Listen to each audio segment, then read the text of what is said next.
दीपका मारो ना मारो ना ए माना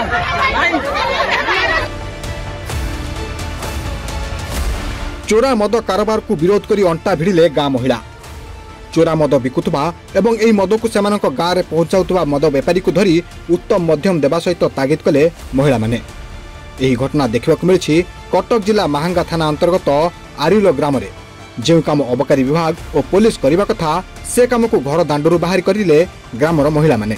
थाना की अदालत को मामला न नहीं घटनास्थल में ही करते फैसला। तेबे चोरा मद बेपारी जनक चोरा मद बिकिबेनि कि आउ केबे गाँ को आसबेनि बोली नेहुरा होते त्राही मिल नथिला। स्थानीय पुलिस प्रशासन घटना संपर्क अवगत होगा पर चोरा मद बेपारी को उद्धार करने सहित गिरफ कर।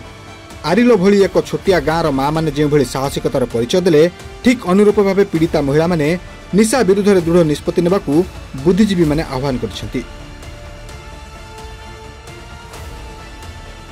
Salepur Jyotnarayani Singh report today.